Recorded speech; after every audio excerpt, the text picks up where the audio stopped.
Welcome to This Week in Our Collective Heads. I'm Patrick. I'm Kevin. This week we have backwards compatible stuff as per usual. We got lots of Star Wars stuff, and Nintendo apparently had a Nintendo Direct that stopped the internet for a while. We'll talk about that in a second.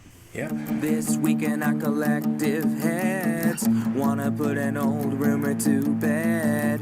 Stereotype that you've all heard, how we're all just angry video game nerds. Most of us have actual jobs, kids and families and cats and dogs, yeah. This week in our collective heads, this week in our collective heads. So welcome back to This Week in Our Collective Heads. We're here giving you gaming news like we do. We're going to start a little different of a format. We're going to give the big, beefy main stuff at the end. We're going to give you the side quests, as it were, in the beginning. We're going to knock out all the side quests, and then we'll hit the main quest at the end. Right. Because that's how I play. That's how I play games. Yeah, basically. You start the main quest. So when do you do totes in your game? So when I do totes in my game is after I grab all the quests, Right. And then I like talk to people about, hey, that was kind of cool. Hey, that was kind of cool. Okay, so that's how we're doing it. So We're doing the side quests. Yep. We're doing the topic of the episode show, and then we're finishing it off with the. I did that backwards. Because to you, Yeah. it's start with the side quests, then do the discussion, then the main quest, then we win. Yeah. Then you win. Okay. So we're gonna knock these out. We're gonna do them a little bit faster. Let us know in the comments how you feel about the different format. If this is something that you're more likely to tune into, because if we're talking to you, then that's we want to talk to you. We want that, yeah. So this week, Black Ops 2 is coming to backwards compatible, and that's cool. Yeah, it's Black one of Ops, the Black best, Ops 2 is fun. Yeah, it's one of the best Call of Duty games. I still think that it is the pinnacle of Call of Duty. After this, it just kind of got blah. But I'm really a fan of this. I'm a fan of the Call of Duty, specifically the storyline in this, the campaign. Back when they did really good campaigns, and of course this is Treyarch, so really good stuff. Yeah.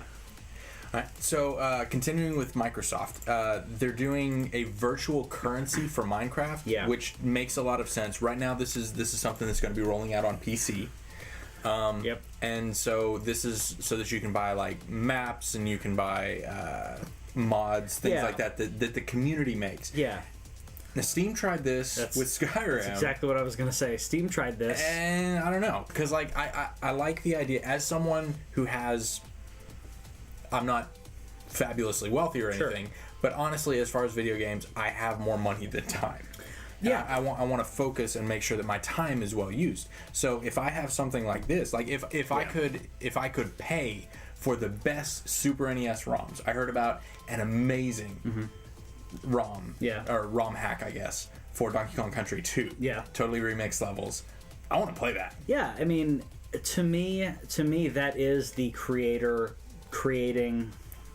That is someone taking assets and creating something out of it. Yeah. Now the question and legality of that, which they got with Skyrim and everything, was who really owns it?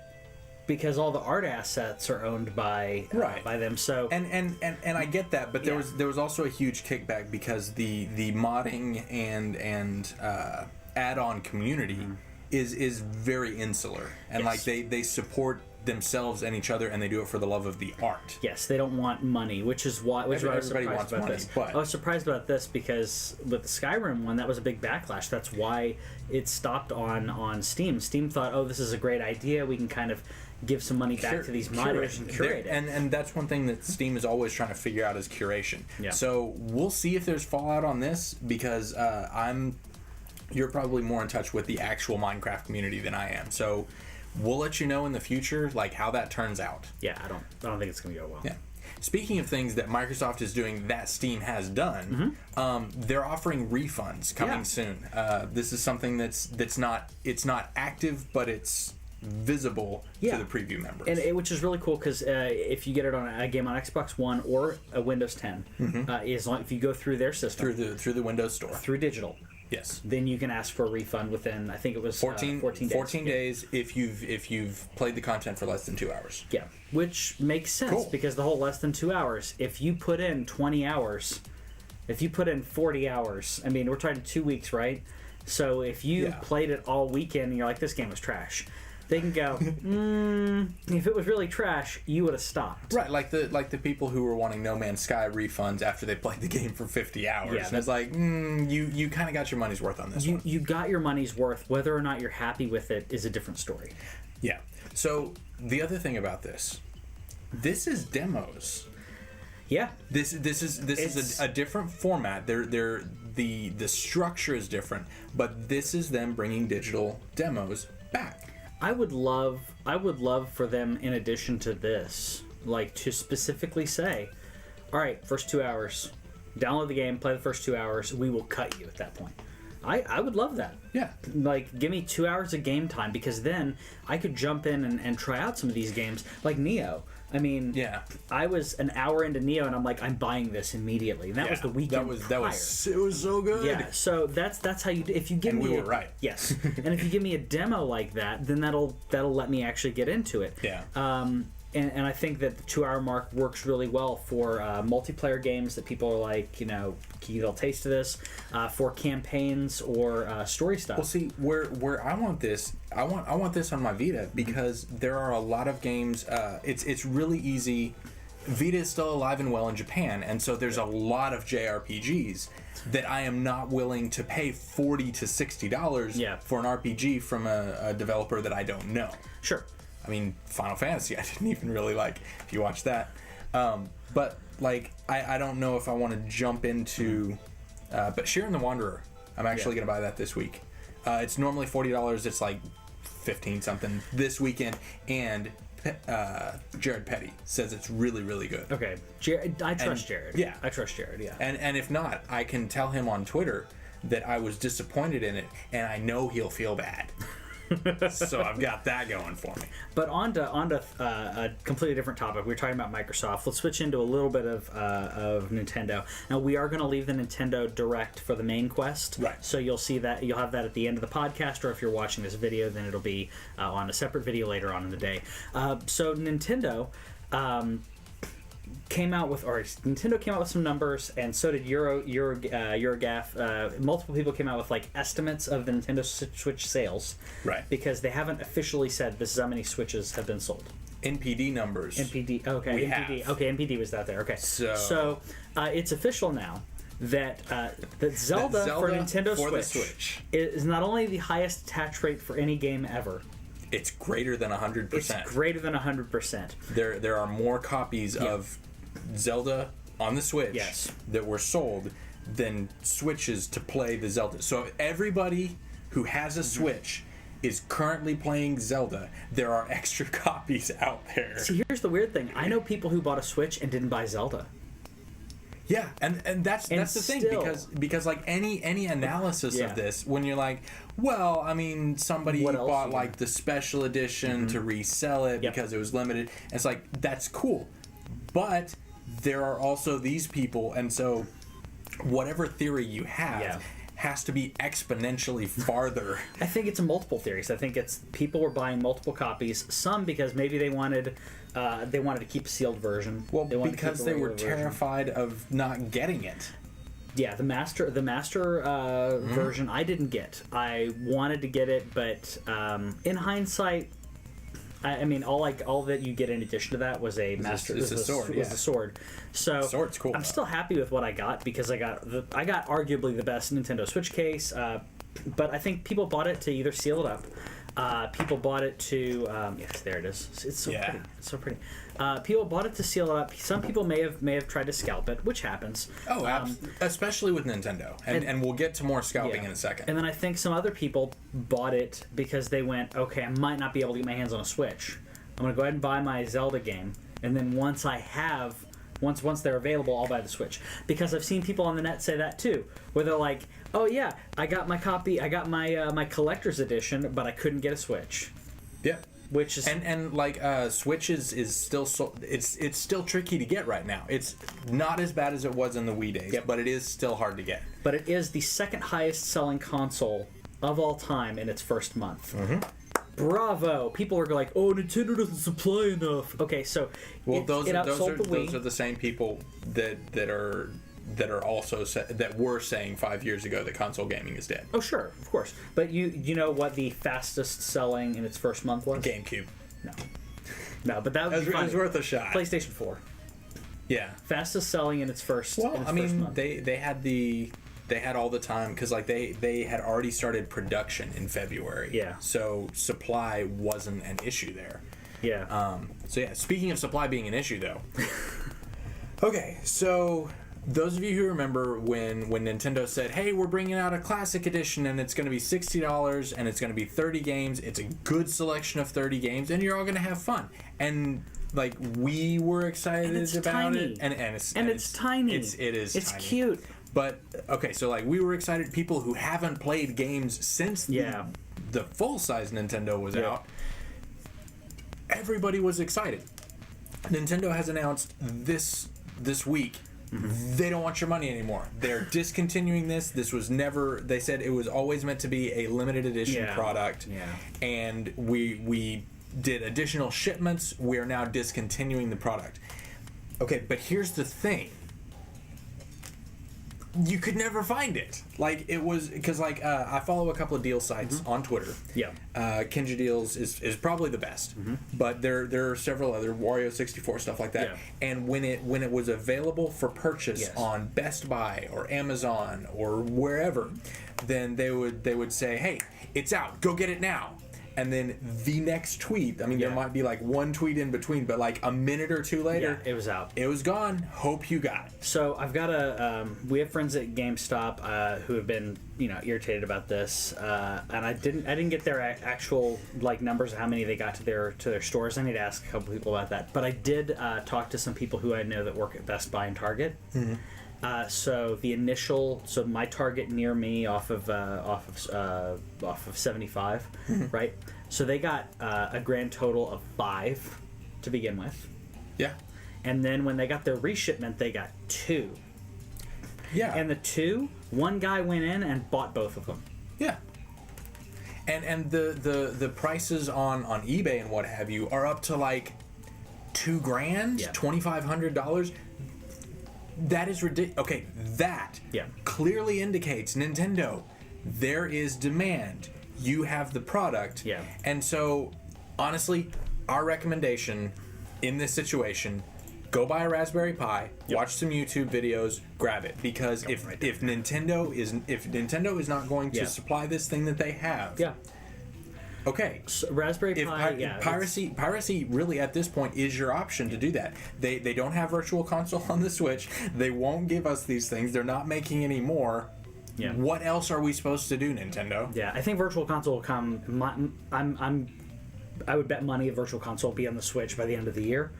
But by the end of the year, yes. But it should have been. We're in beta. I love my Switch. I absolutely love my Switch.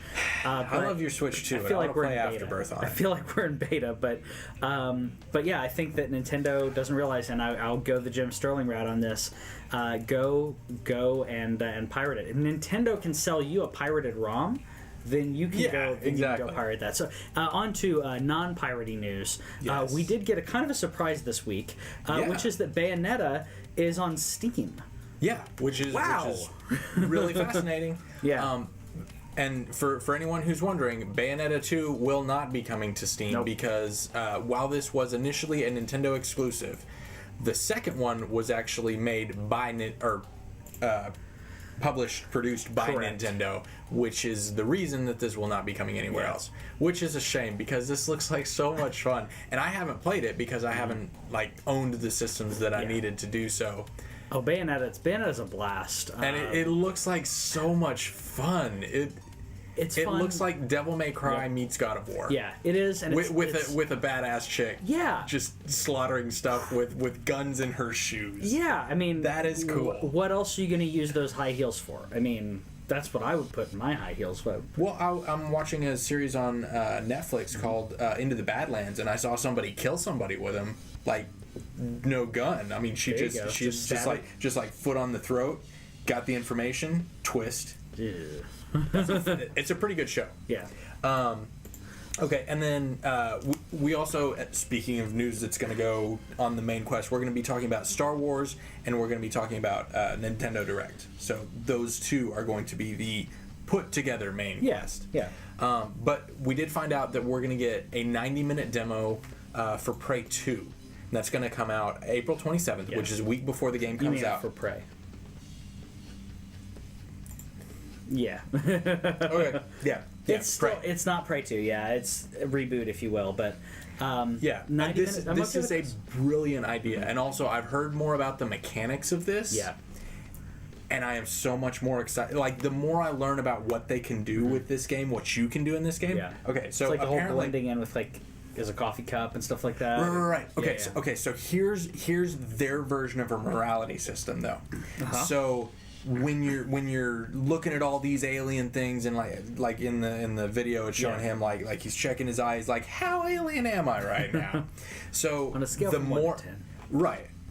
The more alien you become, the more likely the ship's system AI is to turn against you. Ooh. Yeah. I like that. Because at that point, you're basically an alien. Yeah, so if you go 100% as much as you can, keep pushing into that half-breed. Then eventually, and I don't know if it'll make, like, the aliens more friendly to you, but I love that as a design system because it makes sense within the world.